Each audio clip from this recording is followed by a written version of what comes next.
یہ بتاؤ نمیر بھائی کا رویہ تم سے ٹھیک رہا؟ شانزے اور عنایہ دونوں کالج پہنچی تو شانزے فکر مندی سے اسے پوچھنے لگی، کیونکہ کل ان دونوں نے موبائل پر سرسری بات کی تھی، وہ بھی صرف پڑھائی سے متعلق۔ رویہ کیا ٹھیک ہونا ہے، وہ تو میری نیندوں کے دشمن بن چکے ہیں۔ عنایہ نے افسوس کرتے ہوئے کہا، واقعی چلو یہ تو اچھی نیوز ہے۔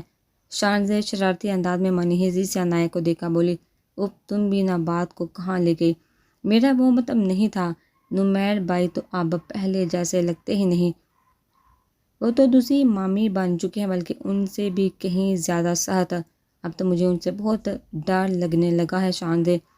عنایہ نے پریشان ہو کر شانزے کو بتایا، مگر شانزے نے نمیر کو بائی کہنے پر اپنا ہی سر پیٹ لیا۔ عنایہ تمہارا کیا ہوگا، تم اپنے شوہر کو بائی بول رہی ہو یار، یقیناً اسی طرح کی کوئی دوسری الٹی سیدھی حرکت تم نے ان کے سامنے بھی کی ہوگی، اسی لیے نمیر بھائی نے ساتھی والا رویہ اپنایا ہوگا۔ حیرت کی بات تو یہ ہے کہ وہ نوفل کے دوست ہو کر بھی معقول انسان لگے مجھے، تم نہ اب بیوقوفیوں والے کام پلس گھبرانا اور ڈرنا چھوڑ دو، اور سب سے بڑی بات اپنے اور نمیر بھائی کے رشتے کو سمجھو۔ شانزے اس کو سمجھانے لگی، وہ دونوں باتیں کرتے کرتے کلاس میں جا رہی تھی۔ بائی تو ویسے ہی منہ سے نکل گیا، بچپن سے بائی ہی بولا ہے، عادت ایک دن میں تو ختم نہیں ہوگی نا۔ یہ بھی تم نے خوب کہی کہ رشتے کو سمجھو بہت آسان ہے نا تمہاری نظر میں سب کچھ۔ عنایہ شانزے کو دیکھتے ہوئے کہنے لگی، یہ سب بالکل آسان ہی عنایہ، میں سمجھ سکتی ہوں اس وقت تمہاری سچویشن، مگر یہ سب کوئی دوسرا آ کر بھی ٹھیک نہیں کرے گا، اسے تمہیں ہی ٹھیک کرنا ہے۔ اب تم پریکٹیکل لائف میں آ گئی ہو، اس طرح پریشان ہونے کے بجائے حالات کو فیس کر کے اس کے حساب سے چلنا سیکھو۔ شانزے دوبارہ اس کو سمجھانے لگی، تمہاری بات ٹھیک ہے، مگر میں ابھی اسٹڈیز کے علاوہ کسی اور دوسری چیز کے بارے میں سوچنا نہیں چاہتی، ایک تو ہمارے ایگزامز بھی بالکل ہمارے سر پر کھڑے ہیں۔ ویسے تم بتاؤ نوفل بھائی سے تمہاری بات ہوئی، تم نے ان کے بارے میں کیا سوچا ہے؟ عنایہ نے اپنی الجھنوں سے نکلتے ہوئے شانزے سے اس کے بارے میں پوچھنے لگی، جس پر شانزے اس کو دیکھ کر مسکرانے لگی۔ میں اس وقت تمہیں تو اماں بن کر سمجھا رہی ہوتی ہوں، مگر حقیقت یہ ہے کہ میں خود اپنے معاملے میں بے حد کنفیوز ہوں۔ ایک طرف تو نوفل کا انداز، اس کا رویہ دیکھ کر دل اس کی طرف مائل ہوتا ہے، مگر دوسرے ہی پل یہ سوچتی ہوں کہ کیا کسی مرد پر اعتبار کرنا ٹھیک رہے گا؟ مجھے اعتبار کے ٹوٹنے سے بہت ڈر لگتا ہے۔ عنایہ وہ بھی تو ایک مرد ہے نا۔ وہ دونوں باتیں کرتے کرتے کلاس روم کے اندر پہنچ گئی۔ شانزے جو تمہاری آپی کے ساتھ ہوا وہ بہت برا ہوا، مگر ہر مرد تو ایک جیسا نہیں ہوتا نا۔ اب جہاں پر تمہیں بھی پریکٹیکل ہو کر سوچنے کی ضرورت ہے، تم بھلا اکیلے اپنی ساری زندگی کیسے گزار سکتی ہو؟ کیا ہمارا معاشرہ اس قابل ہے؟ یہاں عورت کا مرد کے سہارے بغیر سروائیو کرنا مشکل ہو جاتا ہے، چاہے وہ سہارا باپ کا ہو، بھائی کا ہو، بیٹے کا یا پھر شوہر کا۔ عورت کتنی ہی ایجوکیٹڈ کیوں نہ ہو، مگر اس سے اکیلی زندگی گزارنے میں کئی طرح کے مشکلات پیش آتی ہیں۔ شانزے عنایہ کی باتیں غور سے سننے لگی، مگر تھوڑی دیر بعد کلاس سٹارٹ ہونے پر وہ دونوں چپ ہو گئی۔ یہ پولیس والے، ان کا تو کوئی دین ایمان کچھ نہیں ہوتا، سمجھو یہ تو پیسوں کے آگے اپنا ایمان بھی بیچ دے۔ شانزے اور عنایہ کالج کی کینٹین میں موجود تھی، تب پیچھے والی ٹیبل سے ایک لڑکی کی آواز آئی، جس پر شانزے نے گردن موڑ کر دیکھا۔ وہ لڑکی اپنی 3 دوستوں کے ساتھ بیٹھی ہوئی پولیس پر تبصرہ کر رہی تھی۔ شانزے دوبارہ اپنے سامنے رکھی پلیٹ میں سے سموسہ کھانے لگی۔ عنایہ بھی اپنی جمائی رو کے اس کا ساتھ دے رہی تھی، کیونکہ 1 ماہ پہلے ہی تو تمہارے کزن کو کسی ایماندار پولیس والے نے پکڑا تھا اور لاک اپ کر کے اس پر کیس بھی تو چلایا تھا۔ اس لڑکی کی ایک سہیلی بولی، ایماندار کہاں سے آ گیا؟ ایس پی نوفل، اس نے میرے کزن کو اریسٹ سے ضرور کیا تھا اور اس پر کیس بھی چلایا، مگر بعد میں اسی نے پیسے لے کر معاملہ رفع دفع کر دیا، اب میرا کزن آزاد ہے۔ وہی لڑکی دوبارہ بولی۔ عنایہ تو سن ذہن کے ساتھ بیٹھی ہوئی تھی، مگر نوفل کے نام پر شانزے کا دماغ ان لڑکیوں کی طرف گیا۔ مگر یہ زیادتی نہیں اس لڑکی کے ساتھ، تمہارے کزن نے تو، میرا مطلب ہے سننے میں آیا تھا کافی برا کیا۔ ایک اور لڑکی بولی تو شانزے کا ماتھا ٹھٹکا۔ اسے وہ آدمی یاد آیا جو پولیس اسٹیشن میں شانزے کو ملا تھا اور شانزے سے اپنی بیٹی کا ذکر کیا تھا۔ اس بات کو بھی مشکل سے 1 ماہ ہوا تھا۔ کیا تمہارے کزن نے نایاب نام کی لڑکی کے ساتھ زیادتی کی تھی؟ شانزے ایک دم اٹھ کر اس لڑکی کی ٹیبل پر گئی، اس لڑکی سے سوال کرنے لگی جو زور و شور سے پولیس کی برائیاں کر رہی تھی۔ زیادتی تھوڑی کی تھی، اس لڑکی نے تو الزام لگایا تھا میرے کزن پر، جس کی صورت میرے کزن کو گرفتار کیا گیا تھا۔ ویسے تم کون ہو اس لڑکی کی؟ وہ لڑکی شانزے کے سوال پر پہلے گھبرائی، اس کے بعد اپنا اعتماد بحال کرتے ہوئے پوچھنے لگی، میرے اس لڑکی سے صرف ہمدردی کا رشتہ ہے، مگر تمہاری کزن نے اس لڑکی کے ساتھ زیادتی کی تھی، اگر پیسے لے کر کسی پولیس والے نے اسے چھوڑ دیا ہے تو اس نے بھی اپنے فرض سے غداری کی، ورنہ تمہارا کزن کو اور اسی جیسے مردوں کو بیچ چوراہے پر لے جا کر کوڑے مارنے چاہیے۔ شانزے ایک دم جذباتی ہو کر بولی، شانزے یہ کیا ہو گیا ہے تمہیں، یہاں آ کر بیٹھو۔ عنایت اچانک شانزے کے لیے ری ایکشن پر بکلا گئی، ایک دم کرسی سے اٹھ کر اس کا ہاتھ پکڑ کر اپنی ٹیبل پر لے آئی، کیوں کسی کے پڑھائی پھڈے میں اپنی ٹانگ اڑا رہی، چلو سر مجاہد کی کلاس کا ٹائم ہونے والا ہے۔ عنایت نے اس کے موڈ کو دیکھ کر اسے وہاں سے لے جانا چاہا۔ سر مجاہد کی کلاس تم اٹینڈ کر، مجھے ایک ضروری کام ہے، وہیں سے سیدھا گھر جاؤں گی، کل ملتے ہیں۔ شانزے اپنے کندھے پر بیگ لٹکائے دوسرے ہاتھ میں فائل اٹھاتے ہوئے کینٹین سے جانے لگی۔ عنایت نے 2 مرتبہ اسے پیچھے سے آواز دی، مگر اس سے اب نوفل سے ملنا تھا۔ اس سر یوں سمجھے اب کا کام ہو گیا، آپ بالکل بے فکر ہیں۔ نوفل جو اپنے موبائل پر کسی سے گفتگو میں مصروف تھا، آج وہ یونیفارم کے بجائے سول ڈریس میں پولیس اسٹیشن آیا تھا۔ سامنے سے شانزے کو کالج یونیفارم میں آتا دیکھ اس نے جلدی سے بات مکمل کی، خیریت تم یہاں پر کیوں آئی ہو؟ نوفل نے حیرت کا اظہار کرتے ہوئے شانزے پوچھا، ضروری بات کرنی ہے مجھے تم سے۔ شانزے اس کے ٹیبل کے سامنے کھڑی سنجیدگی سے بولی، تو یہاں آنے کی کیا ضرورت تھی، میں آ جاتا شام میں، چلو اس وقت میں تمہیں گھر ڈراپ کر دیتا ہوں، آج مجھے ایک ضروری کام سے کسی سے ملنا ہے، کل فرصت سے بات کرتے ہیں۔ نوفل آس پاس نظریں دوڑاتا ہوا اپنا موبائل اور گاڑی کی چابی اٹھاتا ہوا بولا، اسے یوں شانزے کو پولیس اسٹیشن آنا اچھا نہیں لگا، نہ وہ اس وقت سے ٹائم دے سکتا تھا، اس لیے کرسی سے اٹھ کھڑا ہوا، مجھے تمہارے ساتھ گھر نہیں جانا، نہ ہی ابھی تم کہیں جا رہے ہو، بلکہ تمہیں میرے سوالات کا جواب دو گے اور بالکل سچ بولو گے۔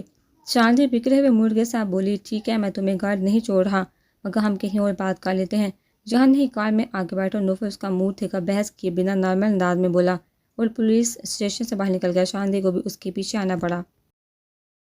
نوفل اور شانزے اس وقت ریسٹورنٹ میں موجود تھے، مگر نوفل نے یہاں کیبن بک کروایا تھا تاکہ شانزے کو کالج یونیفارم کی وجہ سے آدھی عوام گور گور کر نہ دیکھے۔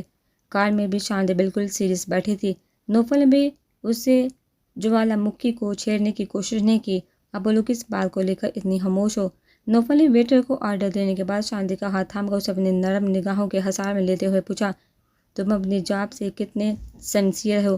شانزے اس کے ہاتھ سے اپنا ہاتھ چھڑواتی ہوئی پوچھنے لگی، ایک پولیس والے کو جتنا سنسیئر ہونا چاہیے اس سے تھوڑا زیادہ، مگر تم سے تو میں 100% مخلص، تم چاہو تو اس کا ثبوت میں ابھی تم سے نکاح کر کے دے سکتا ہوں، کیا ارادہ ہے پھر یہاں سے لنچ کر کے سیدھا کورٹ چلیں؟ نوفل اس کی بات کو مذاق کا رنگ دیتا ہوا بولا، تم نے نایاب کے مجرم کو کیوں چھوڑا؟ نوفل شانزے اس کی مسکراہٹ اور مذاق کو نظر انداز کرتے ہوئے پوچھنے لگی، جس پر نوفل کی مسکراہٹ تھمی۔ دیکھو شانزے، یہ سب میری جاب سے ریلیٹڈ معلومات ہیں، ان کو ہمارے بیچ میں نہ ابھی نہ بعد میں کبھی موضوع بحث ہونا چاہیے، تم بتاؤ تمہارے ایگزامز کب سے سٹارٹ ہونے والے ہیں؟ اسٹریٹ فارورڈ ہو کر اسے کچھ بھی پوچھنے سے منع کیا، اب وہ خود بھی سنجیدگی سے اسی کے متعلق بات کر رہا تھا۔ شانزے نوفل کو دیکھنے لگی، کتنے پیسے لیے تم نے اس نایاب کے مجرم کو چھوڑنے کے لیے؟ شانزے طنزیہ لہجے میں بولی، ویسے ہی نوفل نے ٹیبل پر ہاتھ مارا، اب شانزے ان باتوں سے تمہارا کوئی لینا دینا نہیں، یہ میرے آفیشیل میٹرز ہیں جن میں کسی کی مداخلت برداشت نہیں کرتا اور نہ ہی کسی سے اس موضوع پر بات کرنا پسند کرتا ہوں۔ نوفل کے تصورات بھی غصے والے تھے، مگر شانزے اس کے غصے میں دیکھ کر کم از کم اس معاملے میں تو دبنے والی نہیں تھی۔ صحیح ہے، میرے اس معاملے سے کوئی لینا دینا نہیں ہے، مگر آج سے تمہارا بھی مجھ سے کوئی لینا دینا نہیں ہونا چاہیے۔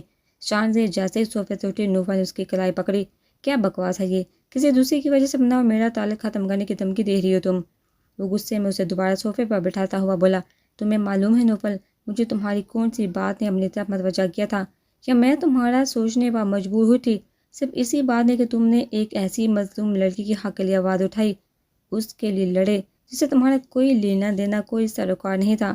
ایسے ہی نہ جانے کتنی لڑکیاں ظلم و زیادتی کا شکار ہو کر زندہ درگور ہو جاتی ہیں، مٹی ڈال دی جاتی ہے ان پر، کوئی بھی ان کی فریاد سننے والا نہیں ہوتا اور نہ ہی ان کے مجرموں کو انجام تک پہنچانے والا ہوتا ہے۔ مجھے لگا کہ تم ایک اچھے انسان ہونے کے ناطے اس لڑکی کی تکلیف، اس کے قلب کو سمجھو گے، مگر جب آج میں نے کسی دوسرے کے منہ سے سنا کہ تم نے نایاب کے مجرموں کو پیسے کے بدلے میں چھوڑ دیا، مجھے اپنے ہی اوپر دکھ ہوا کہ میں نے تمہارے متعلق سوچا ہی کیوں، دل دکھایا آج تم نے میرا بری طرح۔ شانزے کا ضبط سے چہرہ سرخ ہونے لگا، بہت مشکل سے اس نے اپنے آنسو کو باہر نکلنے سے روکا، کیونکہ نائلہ کے سوا وہ کسی کے سامنے انہیں باہر آنے کی اجازت نہیں دیتی تھی۔ وہ نہیں چاہتی تھی کہ کوئی اسے کمزور سمجھے۔ شانزے نے ایک بار دوبارہ اٹھنا چاہا۔ نوفل نے ایک بار دوبارہ اس کی کلائی پکڑ کر اسے بٹھا دیا۔ ہوگی نا تمہاری بات مکمل؟ اب میری بات بھی سنو۔ نایاب کے ساتھ زیادتی کرنے والا لڑکا اس کا کوئی عام آدمی نہیں ہے۔ اگر اس پر کیس چلایا بھی جاتا یا اسے سزا ہو جاتی تو اس کے باپ کی اتنی ریسورسز ہیں کہ وہ کسی نہ کسی طرح اپنے بیٹے کو چھڑوا لیتا۔ ہاں، میں نے پیسے لیے ہیں اس کے باپ سے، اس کا بیٹا حوالات میں نہیں ہے، لیکن تم اگر میری بات سمجھو تو اس میں نایاب کا ہی فائدہ ہے۔ نوفل سانس لینے کے لیے رکا تو شانزے بولنا شروع ہو گئی۔ ہاں، اب وہ پیسے تم نے نایاب کے باپ کو دے دو گے تاکہ وہ اپنا منہ بند کر لے، اور 4 پیسے سے اس غریب آدمی کا بھلا ہو جائے گا۔ غریب لڑکی کی عزت تو کوئی عزت ہی نہیں ہوتی نا، یا پھر اس کی عزت اتنی سستی ہوتی کہ پیسوں سے ان لوگوں کا منہ بند کروا دیا جائے۔ شانزے کو نوفل کی سوچ نہایت بری لگی۔ تم اپنا منہ بند کرو تو میں اپنی بات مکمل کروں۔ کیوں دوں گا وہ پیسے میں نایاب کے باپ کو؟ کون سا ایسا پولیس والا تم نے دیکھا جو غریبوں اور مظلوموں پر پیسے لوٹائے؟ وہ میرا پیسہ اور اس وقت میرے اکاؤنٹ میں موجود ہے۔ شانزے کو آج نوفل کی سوچ پر افسوس ہونے لگا۔ کیسے بے شرمی کے ساتھ وہ اپنی اصلی کرتوتوں کا ذکر کر رہا تھا۔ اپنے حصے کے پیسے لینے کے بعد میں نے اس کے باپ سے ایک ڈیل کی ہے، جس کی وجہ سے اس کا بیٹا راہو سے باہر آیا ہے، اور وہ ڈیل یہ ہے کہ اس لڑکے کا باپ پوری عزت کے ساتھ نایاب کو اپنے بیٹے کے لیے بیاہ کر اپنے گھر لے جائے گا۔ نوفل نے شانزے کو دیکھتے ہوئے بتایا، اس طریقہ کار سے نایاب کی عزت واپس آ جائے گی۔ شانزے نوفل سے پوچھنے لگی، عزت کا معاملہ ایسا ہے کہ جانے کے بعد واپس نہیں آ سکتی۔ اگر نایاب کا مجرم سلاخوں کے پیچھے ہوتا، نایاب کی عزت تب بھی واپس نہیں آ سکتی تھی۔ آج کے دور میں اتنا اعلیٰ ظرف مرد کوئی بھی نہیں جو بے داغ لڑکی سے شادی کرے اور اسے اپنا نام اور عزت دے۔ اس لڑکے سے شادی کرنے سے کم از کم لوگ نایاب کو عزت سے جینے دیں گے۔ نوفل شانزے کو سمجھانے لگا، تم قائم کر لو اعلیٰ ظرفی کی مثال نایاب سے شادی کر کے۔ شانزے نے بے ساختہ نوفل سے کہا، کیونکہ اسے نوفل کی بات ہضم نہیں ہوئی تھی۔ ٹھیک ہے، اگر تم اپنے اوپر سوتن برداشت کرنے کا ارادہ رکھتی ہو تو میں ایسا کر لیتا ہوں۔ نوفل نے جتنی سنجیدگی سے کہا، شانزے اسے گھورنے لگی۔ کیوں ایسے کیوں گھور رہی ہو؟ اب تمہاری اعلیٰ ظرفی کہاں گئی؟ چہرہ دیکھو اپنا، ذرا سی سوتن والی بات تو برداشت نہیں ہو رہی، پوری سوتن برداشت کرو گے؟ نوفل سر جھٹکتا ہوا کہنے لگا۔ تھوڑی دیر بعد ویٹر کھانا لے کر آیا تو دونوں خاموشی سے کھانا کھانے لگے۔ شانزے نوفل سے مکمل مطمئن نہ تھی، مگر بدگمانی چڑھ گئی تھی۔ ویسے تمہاری تنخواہ کتنی ہے نوفل؟ کھانے کے دوران شانزے پوچھنے لگی، جس پر نوفل اسے دیکھا ہنسا۔ کبھی میں نے تم سے تمہاری عمر کے بارے میں پوچھا جو مجھ سے میری تنخواہ پوچھی ہو؟ نوفل اسے گول جواب دیتا ہوا دوبارہ کھانے میں مصروف ہو گیا۔ تم تو ہر بات کا مجھے الٹا ہی جواب دینا بس۔ شانزے نے پلیٹ کو آگے کھسکاتے ہوئے کہا، باہر کھانا وہ کم ہی کھاتی تھی اور نوفل کے ساتھ اس فرسٹ ٹائم باہر کھانا کھاتے ہوئے اسے تھوڑا بہت عجیب لگا تھا، مگر اپنا کانفیڈنس برقرار رکھنے کے لیے بنا گھبرائے تھوڑی بہت اس نے کھا ہی لیا۔ سیدھا جواب یہ ہے کہ میں اتنا کما لیتا ہوں کہ ہم دونوں کے ساتھ ساتھ ہمارے مستقبل میں آنے والے دونوں بچوں کا گزارا بہت آرام سے ہو جائے گا۔ نوفل کے سیدھے سے جواب پر شانزے اس کو گور رہ گئی۔ میں بہت محنت سے کماتا ہوں، جو کھانا چھوڑ کر رزق ضائع مت کرو، تھوڑے سے فرائز رائس اور لے لو۔ نوفل نے کھانے سے اس کا ہاتھ رکتا ہوا دیکھا تو فوراً سیریس ہو کر بولا، تمہاری محنت کی کمائی معلوم نہیں، اور کتنی محنت کی کمائی تمہارے اکاؤنٹ میں جمع ہوگی اس وقت؟ شانزے اس پر طنز کرتے ہوئے بولی، جس پر نوفل بنا شرمندہ ہوئے ڈیل پہن کا ہنس دیا۔ ظالم حسینہ، شادی کے بعد بے شک اکیلے میں ایسے تانے دے کر میرا کلیجہ چھل نکال دیا کرنا، مگر ہماری چنو اور منو کے سامنے میری عزت رکھ لینا۔ بے شک پولیس والا ہوں، مگر میں تو باپ کی عزت ہونی چاہیے نا۔ وہ ابھی بھی کھانے سے انصاف کرتا ہوا بولا، اگر تم چاہتے ہو کہ منچورین سے بڑا دوں گا میں تمہارے سر پر نہ اونڈیلوں تو اپنی یہ بیہودہ گفتگو بند کرو۔ چنو منو کے ذکر پر شانزے ایک پل کے لیے سٹ پٹائی، مگر دوسری لمحے اسے سختی سے وارننگ دی، اور وہ وارننگ کام بھی آگی۔ اب نوفل گھورنے پر مسکراتا ہوا خاموش ہو کر کھانے سے انصاف کرنے لگا۔ نمیر اپنے بیڈ روم میں آئے تو عنایا بیڈ پر اپنے نوٹس پھیلائے بڑے سکون سے دل جمعی کے ساتھ پڑھنے میں مصروف تھی۔ وہ آج وقت سے پہلے ہی آفس سے گھر آ گیا تھا۔ عموماً آفس سے ہسپتال جاتا اور پھر گھر آتا، مگر آج ہسپتال جانے کے بجائے وہ پہلے گھر آ گیا۔ آتے کے ساتھ ہی سبت کے کمرے میں سلام کرنے کے لیے گیا۔ اب وہ اپنے روم میں آیا تھا۔ 15 دن ہو چلے تھے اس کی اور عنایہ کی شادی کو۔ 15 دن سے وہ نمیر کے بیڈ روم میں اور دونوں میں بسی ہوئی تھی۔ 15 دن میں اب نمیر کا معمول بن گیا تھا روز صبح عنایہ کو جگانے کا، اور اسے اچھی طرح اندازہ ہو چکا تھا وہ سونے کی کتنی شوقین ہے۔ کبھی کبھی پڑھتے ہوئے کتابوں پر ہی سارا کر سو جاتی، پھر نمیر اس کی کتابیں رکھ اسے سیدھا کر کے لٹاتا۔ ایک مرتبہ نیند میں نمیر کو عنایہ کے رونے کی بھی آواز آئی، مگر اس کے پاس جا کر دیکھا تو وہ گہری نیند میں تھی، یقیناً وہ کوئی خواب دیکھ رہی تھی۔ تب نمیر کا شدت سے دل چاہا اسے اٹھا کر بیڈ پر لٹا دے، مگر کچھ سوچ کر اپنے ارادے پر عمل نہیں کیا۔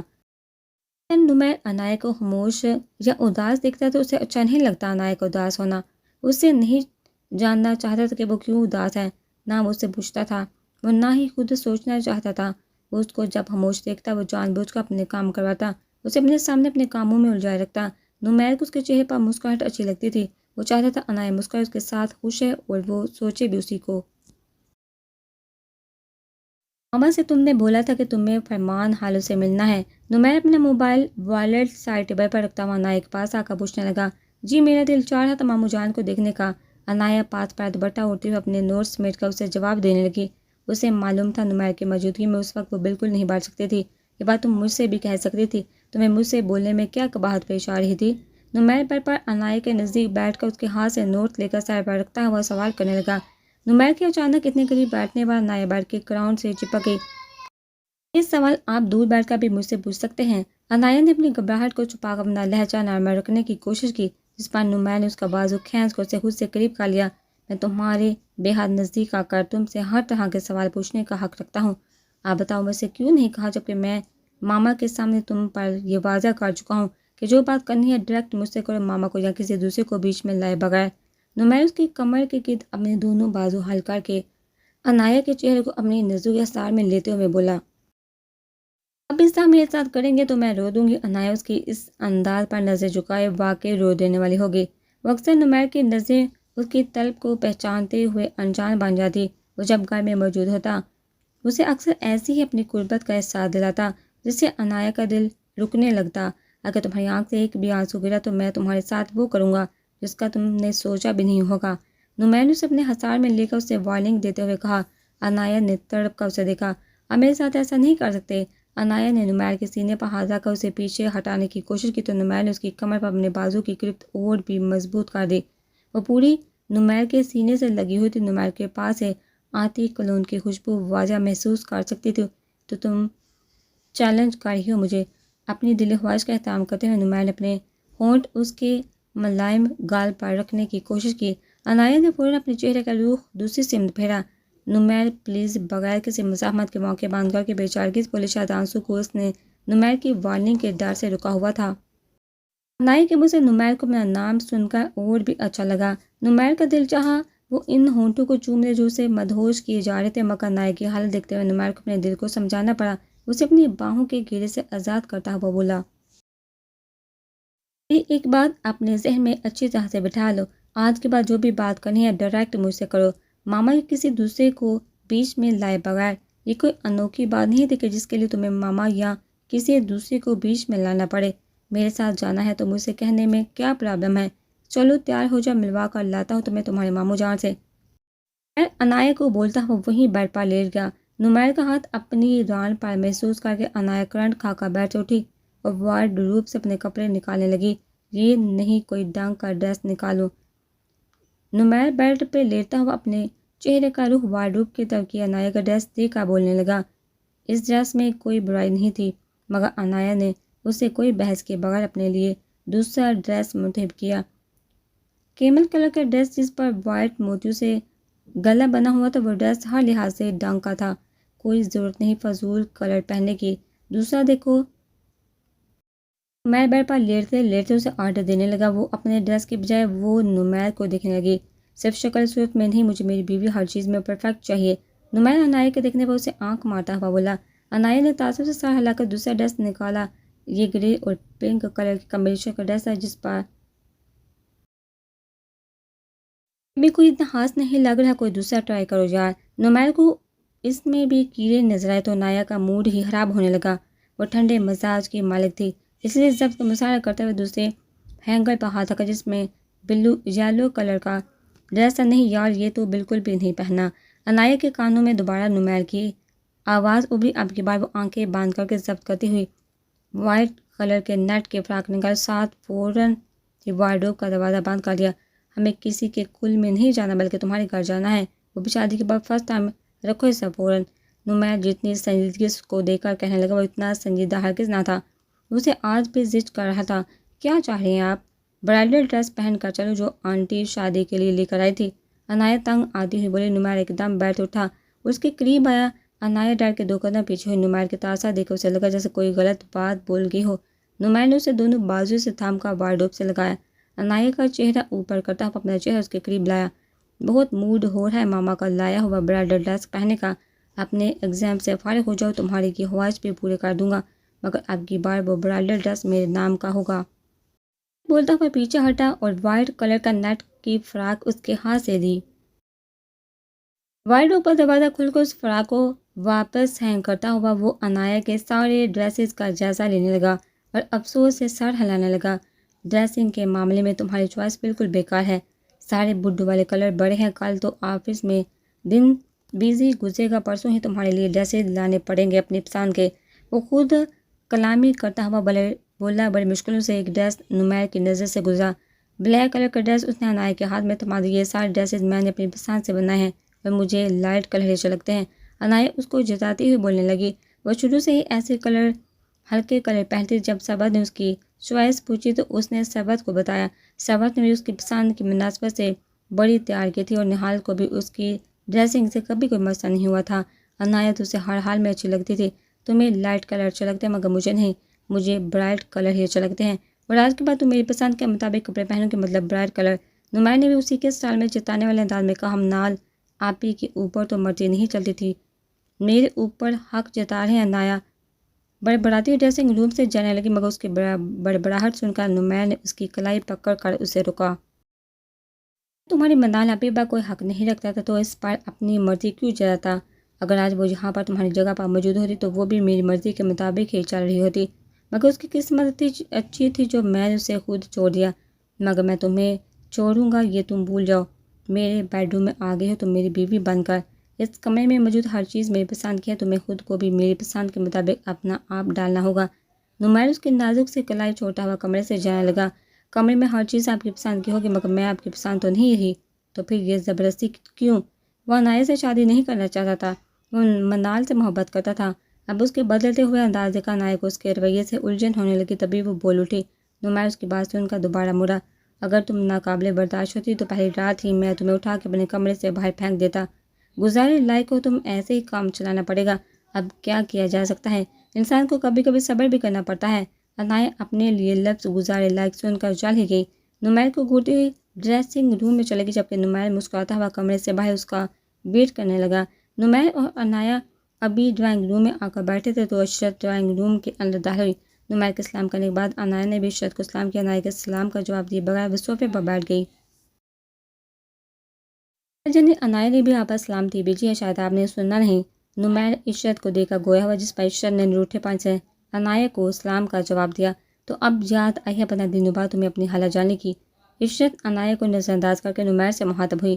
میں تو 15 دن پہلے توقع کر رہا تھا، آپ صبح سویرے ناشتہ وہ کیا بیکار سے رسم ہوتی ہے جو بیٹی کے گھر والدین لے کر آتے ہیں، اسی بہانے آپ کا دیدار بھی ہو جاتا، مگر شاید آپ کو ہماری یاد ہی نہیں آئی، میں تو آج بھی نہیں آتا، نہال کے پاس ہسپتال جانے کا ارادہ تھا، مگر عنایہ کے کہنے پر آ گیا، اس سے فرمان حال سے ملنا تھا۔ نمیر نے بغیر لگی لپٹی رکھے عشرت کو جواب دیا۔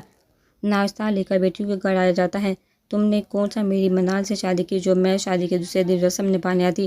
ویسے بھی فرمان ہسپتال میں ایڈمٹ تھے تو کہاں باہر نکل سکتی تھی میں؟